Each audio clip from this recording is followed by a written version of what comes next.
అబ్బాడి అని ఉన్నందుకు ఆ అబ్బాడి అని రెడ్డిలమే కదా, అబ్బాడి అని ఉంటే ఆ ఇనిషియల్ ఉన్నందుకు కూడా పట్టుకొని పోతారట. ఆ రెడ్డి అని ఉండి ఆయన కూడా సీఎం కూడా ఒక రేవంత్ రెడ్డే కదా, మరి మేము కూడా రెడ్డిలమే కదా. రెడ్డిలకు న్యాయం ఎక్కడ చేసిండు సార్? ఆయన రెడ్డిలనే అన్యాయం చేస్తుండే. ఆయన మొత్తం ఏది లేదు, రైతు బంధు లేదు, కనీసం ఏది లేదు. ఉన్న భూమిని కాస్త చేసుకుంటే దాంట్లో 2 బోర్లు వేసుకున్నారు. నిన్ననే 3 లక్షల రూపాయలు పెట్టుబడి పెట్టినందుకు ఆయన ఇంటికి వచ్చి కూడా మోటార్ దించొచ్చిండు అంతే. బురద బట్టలతోనే వేయండి ఆయన. ఇవాళ వచ్చింది ఎందుకు అని అంటే మామూలుగా ఎవరో వచ్చారు కావచ్చు అని మేము అనుకున్నాము, కానీ ముందు ఇన్ఫర్మేషన్ ఇవ్వకుండా ఇట్లా తీసుకోవద్దే.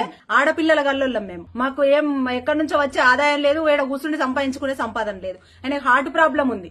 హార్ట్ తోని మొన్న హాస్పిటల్ అన్ని తిరిగి మెల్లగా సర్జరీ చేయించుకున్నాం.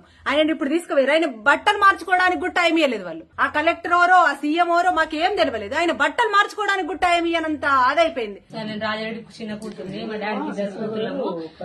మమ్మల్ని ఇద్దరు ఒక ఇంట్లోకే ఇచ్చిండు, మాకు ఎక్కువ ఆస్తి లేదని.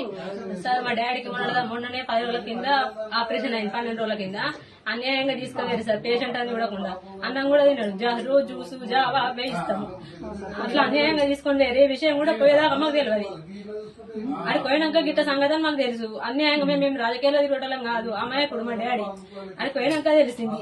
పేషెంట్ పట్టుకుని జైల్లో పంట తిప్పితే ఎట్లుంటుంది సార్? ఏమన్నా అయితే మీరు చూసుకుంటారు. ఆరోగ్యశ్రీ కార్డు కోసం 10-15 రోజులు తిరిగిరు, అట్లా కూడా కాలేదు. అత్యంత లేట్ అయింది. డాక్టర్ ఏం మాట్లాడకమని చెప్పాడు, అన్ని సైగలతోనే ఏమని చెప్పింది. పేషెంట్ తీసుకొని పోయారు. అంత అన్యాయంగా మాకు తొందర బెయిల్ కావాలి, అంత అన్యాయంగా కనబడుతున్నాం. మేము అన్యాయం చేసి అందరికి ఏం తప్పు చేసినాం? మేము వాళ్ళు ఆర్డర్ ఇస్తేనే మేము చేసుకున్నాం. మేము దొంగతనంగా సంతకం ఎంఆర్ఓ సంతకం పెడితేనే అయింది. మరి అప్పుడు ఎందుకు చేసిరు? అసలు లేదు, ఎందుకు వాళ్ళు ఒప్పుకున్నారు మరి సైన్ చేయడానికి? అప్పుడే వద్దని చెప్పచ్చు కదా.